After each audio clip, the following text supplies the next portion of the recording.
सत साहेब जी, यह संत रामपाल जी महाराज द्वारा लिखित पुस्तक जीने की राह की ऑडियो बुक है। इस ऑडियो बुक को 16 मई 2024 को दोपहर 3 बजे एडिट किया गया है। आप इस वीडियो को शेयर जरूर करें। सत साहेब। विवाह के पश्चात की यात्रा। विवाह के पश्चात पति पत्नी का कर्तव्य बन जाता है कि एक दूसरे पर अपना विश्वास कायम रखे। भावार्थ है कि दोनों जति सती की मर्यादा का निर्वाह करें। पति को अटल विश्वास हो कि मेरी पत्नी अन्य पुरुष को कभी समर्पित नहीं हो सकती, चाहे वह कितना ही सुंदर तथा धनी हो। इस प्रकार पत्नी को अटल विश्वास हो कि मेरा पति अन्य औरत से प्रभावित होकर मिलन नहीं कर सकता, चाहे स्वर्ग से कोई अप्सरा भी आ जाए। एक कथा, एक फौजी जवान था। उसकी पत्नी सती यानी पतिव्रता थी। यह बात उसने अपने साथियों को फौज में बता दी। यह बात राजा के मंत्री शेर खान, जो कि मुसलमान था, उसके पास पहुंची तो उसने राजा को बताई और इस झूठ सच की जांच करने की प्रार्थना की। राजा ने सभा लगाई तथा उस फौजी चाप सिंह चौहान को बुलाया। सभा में राजा ने पूछा कि आप कह रहे हो कि आपकी पत्नी पतिव्रता है, वह अन्य पुरुष से किसी लालच में मिलन नहीं कर सकती। फौजी चाप सिंह ने कहा कि यह 100% सत्य है। राजा ने कहा कि यदि झूठ पाई तो? फौजी ने कहा कि जो सजा आप दे मंजूर होगी। शेर खान मंत्री ने कहा कि राजा जी, यह परीक्षा मैं स्वयं करूंगा। राजा ने कहा कि ठीक है। चाप सिंह ने कहा कि मेरे विवाह के समय मिली सुहाग की निशानी, एक पटका यानी कपड़े का परना तथा कटारी यानी बड़ा चाकू मेरी पत्नी नहीं दे सकती। यदि शेर खान यह ले आया तो मैं हार मान लूंगा तथा मेरी पत्नी के शरीर का कोई चिन्ह बता देना। मैं मान लूंगा कि मेरी पत्नी धर्म से गिर गई है। शेर खान ने चाप सिंह के नगर में जाकर एक मुखबिर स्त्री से कहा कि एक चाप सिंह फौजी की पत्नी रहती है, उसके साथ मेरा मिलन करा दे, तेरे को बहुत धन दूंगा। उस स्त्री ने कहा कि यह किसी कीमत पर संभव नहीं है। फिर शेर खान ने कहा कि किसी तरह उसके घर से विवाह में मिलने वाली सुहाग की निशानी, पटका तथा कटारी ला दे, चाहे चुरा कर ला दे, तथा चाप सिंह की पत्नी सोमवती के गुप्तांग के पास या जांग सांथल पर कोई निशान हो तो वह पता कर दे। वह स्त्री मेहमान बनकर चाप सिंह की नकली बुआ बनकर सोमवती के घर गई। सोमवती के विवाह के समय तथा पश्चात चाप सिंह की बुआ आई नहीं थी। बीमार होने के कारण विवाह में भी नहीं आ सकी थी। कई दिन रुकी। सोमवती को स्नान करते देखा तो निकट जाकर उसके सुंदर शरीर की प्रशंसा के बहाने अंग अंग देखा। सोमवती के गुप्तांग के पास एक बड़ा तिल था। यह सब निशानी देखकर मुखबिर पटका तथा कटारी चुरा कर ले गई और शेर खान मंत्री ने राजा को बताया कि मैं उसके साथ मिलन करके आया हूँ। उसकी जांग में काला तिल है। यह सुहाग की वस्तु पतिव्रता किसी को नहीं देती। मेरे प्रेम में तथा धन के लालच में मेरे को दी है। राजा ने सभा लगाई, चाप सिंह को बुलाया, कहा कि यह पटका तथा कटारी किसकी है। चाप सिंह ने ध्यान से देखा तथा स्वीकारा कि मेरी है। शेर खान ने कहा कि और बताऊं? सुन, तेरी पत्नी की दाई जांग पर गुप्तांग के पास काला तिल है। चाप सिंह ने कहा कि यह सब सत्य है, परंतु मेरी पत्नी अपने धर्म से नहीं गिर सकती।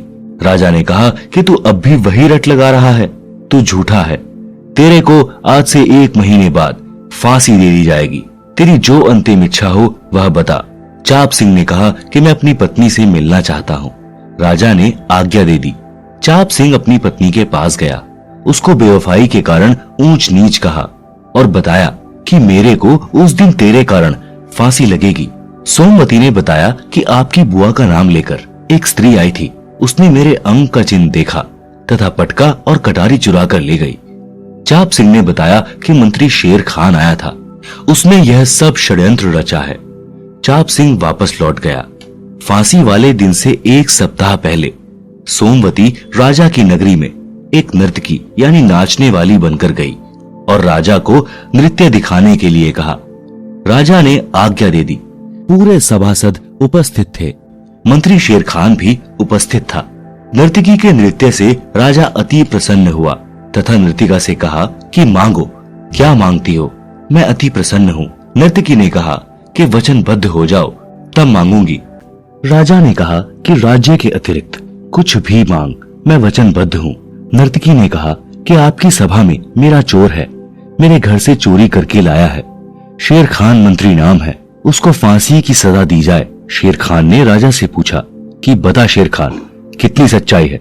शेर खान बोला कि हे परवरदिगार, मैंने तो इस औरत की आज से पहले कभी शक्ल भी नहीं देखी थी। तब सोमवती ने कहा कि यदि आपने मेरी शक्ल भी नहीं देखी थी तो ये पटका और कटारी किसके घर से लाया? मैं उस चाप सिंह की पतिव्रता पत्नी हूँ जिसे तेरी झूठ के कारण फांसी दी जा रही है। चाप सिंह को बुलाया गया। राजा ने चाप सिंह को आधा राज्य सौंप दिया और क्षमा कर दिया तथा शेर खान मंत्री को फांसी की सजा दी गई। धन्य है ऐसी बेटियां जिन पर नाज है भारत को। गरीब दास जी को परमेश्वर कबीर जी ने बताया था कि तुरा न तीखा कूदना, पुरुष नहीं रणधीर, नहीं पद्मनी नगर में या मोटी तकसीर। भावार्थ, कबीर जी ने बताया है कि गरीब दास जिस नगर व देश में तुरा यानी घोड़ा तेज दौड़ने व ऊंचा कूदने वाला नहीं है और नागरिक रणधीर यानी शूरवीर नहीं है, और जिस देश व नगर में पद्मिनी यानी पतिव्रता स्त्री नहीं है, तो यह मोटी तकसीर यानी बहुत बड़ी गलती है, यानी कमी है। इस प्रकार का चरित्रवान स्त्री पुरुष दोनों का होना अनिवार्य है। विवाह के पश्चात ससुराल में कुछ लड़कियां सर्व श्रृंगार करती हैं, सज धज कर गलियों से गुजरती हैं, अजीबो गरीब हरकत करती हैं, असहज लगने वाले भड़कीले चमकीले वस्त्र पहनकर बाजार या खेतों में या पानी लेने नल या कुएं पर जाती हैं। उनका उद्देश्य क्या होता है? स्पष्ट है कि अपने पति के अतिरिक्त अन्य पुरुषों को अपनी ओर आकर्षित करना, अपनी सुंदरता तथा वैभव का प्रदर्शन करना, जो एक अच्छी बहू बेटी के लक्षण नहीं है। यदि कहें कि पति को प्रसन्न करने के लिए ऐसा करती है तो वे घर तक ही सीमित रहती तो अच्छा होता, परंतु वैसे लक्षण मन में दोष के प्रतीक होते हैं। साधारण वस्त्र पहनने चाहिए, चाहे महंगे हों चाहे सस्ते। बहन बेटी बहू की नजर सामने 12 फुट तक रहनी चाहिए। चलते बैठते उठते समय ध्यान रखें कि कोई ऐसी गतिविधि न हो जाए जो किसी के लिए उत्प्रेरक हो।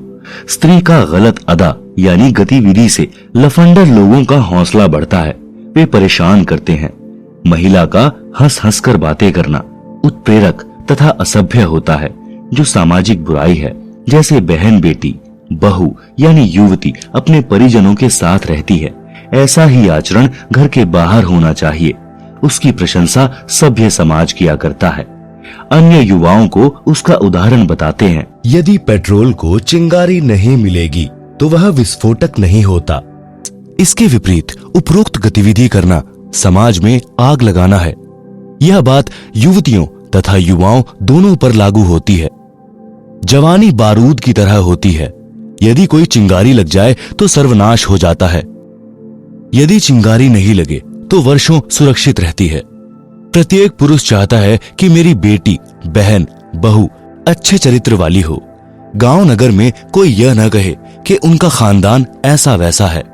जब हम किसी युवती को देखते हैं और मन में दोष उत्पन्न हो तो तुरंत विचार करें कि यदि कोई हमारी बेटी बहन बहू के विषय में गलत विचार करे तथा दुष्कर्म के उद्देश्य से कुछ अटपटी गतिविधि यानी व्यंग करके अपने दुष्विचारों को प्रकट करे, गलत संकेत करे, आंखों को चटकाए मटकाए, टेढ़ी नजर से देखे, यानी ऐसी गलत हरकत करे तो कैसा लगेगा?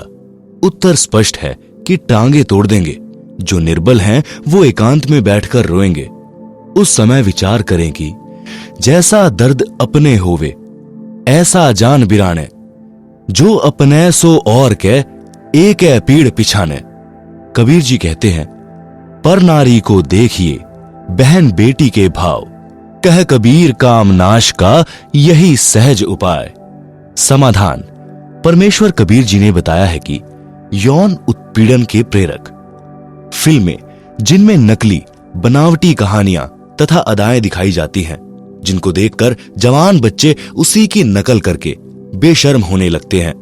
जैसी गतिविधि फिल्म में दिखाई जाती है वैसी गतिविधि न घर में न गली में न सभ्य समाज में की जा सकती है।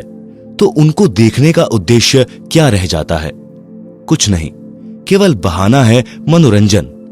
वही मनोरंजन समाज नाश का मूल कारण है। मेरे यानी लेखक के अनुयायी बिल्कुल भी फिल्म नहीं देखते। अश्लील रागनी, फिल्मी गाने, सांग यानी स्वांग तथा अश्लील चर्चा जो निकम्मे युवा करते हैं, उनकी संगत में अच्छे युवा भी प्रेरित होकर बकवाद करने लग जाते हैं। कबीर परमेश्वर जी ने कहा है कि कथा करो करतार की, सुनो कथा करतार, काम कथा सुनो नहीं, कह कबीर विचार।